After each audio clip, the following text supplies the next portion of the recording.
In this example, I'm going to show you how to find the inverse graph of a one-to-one functions graph.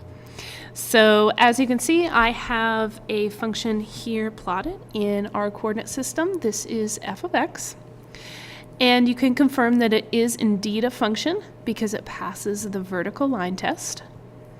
You can also see that it's one-to-one because it passes the horizontal line test.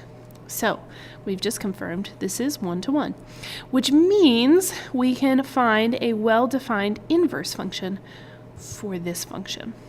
So the way that we find the graph of an inverse function is to first graph the original function, check, and then we're going to use the whole idea that an inverse function reverses the role of domain and range, okay? So your original function will take the set of domain values to the range values, and your inverse function will reverse those roles. So in a graph like this, our domain is the set of x values, and our range is a set of y values. So what we're going to do is graph f inverse, where x and y switch roles. So f inverse will take y coordinates to x coordinates, but that's not how we graph them. So what we're going to end up doing is interchanging those roles. So here's what I like to do to solve this problem. I like to set up a table. I want coordinates for f and coordinates for f inverse. So I'm going to identify key coordinates on this graph, perhaps these 3 points right here. And I'm going to list them in this table. I have coordinates -2, -1, -1, 0, and 2, 1. Now you'll notice these points are solid while this point is open. So in my table I might indicate solid, solid, open. So to find the coordinates for f inverse, all I need to do is interchange the role of x and y. So -1, -2 will be a point on f inverse, and since this point was closed on the original, it will be closed on the inverse.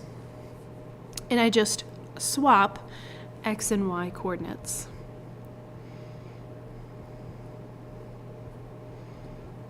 Again, if the coordinate was solid on the original, it will be solid on the inverse. Likewise, if it was open.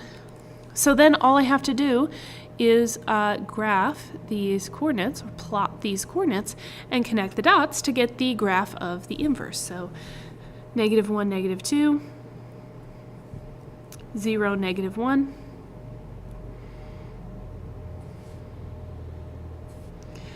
and 1, 2. Again, this coordinate was open, so it will be open in the inverse. Right there.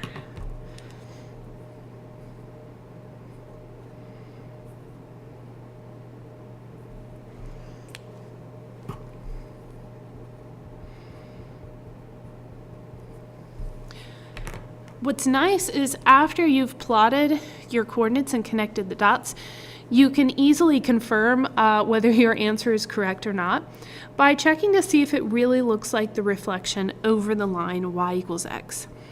And the line y equals x looks like this. It has coordinates like 0, 0, 1, 1, 2, 2, etc. And this is the place where your graph will reflect because you're switching these coordinates. Okay, so we can see that it does look like the blue graph is the reflection of the red graph over this line, which means we've got a pretty solid answer. So when you're finding the inverse of a one-to-one function using the graph, you're going to exploit the fact that the domain and the range change roles. So your x and y coordinates switch places.